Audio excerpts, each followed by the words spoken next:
Well, thank you very much. As you know, I announced today that I would not be seeking a sixth term in the United States Senate. I have been privileged to have served Iowa for 40 years. Well, it'll be 40 years next at the end of this term in the House and in the Senate. I want to express my deepest gratitude to Iowans for giving me this wonderful opportunity. I often think what a wonderful state and nation we are. Here I was born in a small house in a small town in rural Iowa. My father had a sixth grade education. My mother was an immigrant who came here with one suitcase, and that was all of her earthly possessions. And to think that I could then become a congressman and a senator and serve for 40 years is just something that I would never have expected as a young man. And so I'm very grateful to all of my fellow Iowans for this wonderful opportunity. I want to make it very clear that I am leaving the United States Senate not because of any health reasons. I'm very healthy. But Ruth and I have often talked about doing certain things together and living our lives together in a way that we've not been able to do. We've talked a lot about it, but we've not been able to do it, and we want to do that before it's too late. And so I hope Iowans can understand that. I hope some Iowans can relate to that. But I will hasten to add that I'm not saying goodbye. I'm going to be here for 2 more years. I intend to be very active in those 2 years on a number of issues. And one of those is why I'm here today. As you all know, that probably the one accomplishment that I am proudest of is the Americans with Disabilities Act in 1990. Well, we've built on that over the years, but the one thing that has been so frustrating to me and to those of us in the disability rights movement is the lack of employment for people with disabilities. 2 out of every 3 adults with a disability does not have a job. That's a shame. It's a national shame. And so we have embarked in the last couple of years on a major effort as we come out of the recession and as more and more people start to get employed, that we don't leave people with disabilities behind. A lot of times that means training, it means preparation for people.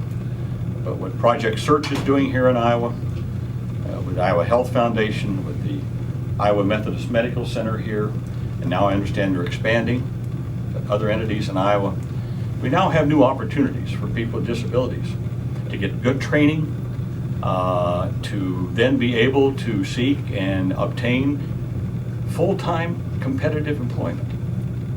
And that's what we're after. Not just some make-do job. This is not charity. This is actually utilizing the abilities that people have. Every person with a disability has a unique ability. Maybe like Jade, they can't walk, but boy, they can sure do a lot of other things. Yes. And so that's just it, utilizing the abilities of people with disabilities that they have and their unique abilities.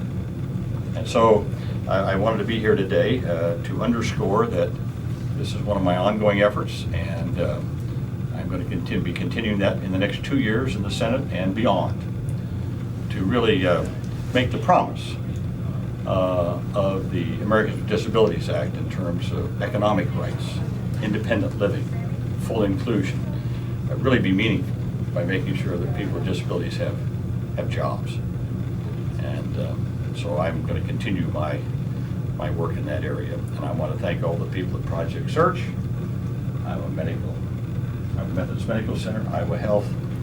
I would be remiss if I didn't thank State Representative Lisa Heddens for all of her work in the Iowa legislature, and Mr. Mitchell Worth's vote rehab in Iowa. Our former Lieutenant Governor Sally Peterson for starting a Project Reach at the University of Iowa, which again takes young people with disabilities and gets them the kind of training so that they can be included in the jobs. And Ronnie is a good example of that. Your son Ron, right? Right. How's he doing? He's just doing great, yeah. That's wonderful. So there's really good things happening out there, folks. Good things happening that we're moving ahead on in terms of employing people with disabilities. And so with that, open for questions. We keep hearing the word surprise today from constituents and your peers in the political world. No, recently, I think since the last election, Ruth and I have been talking about this and been thinking about it. And it wasn't until just a few days ago that we reached this decision. And I was sitting in bed with Ruth Wednesday night. Oh.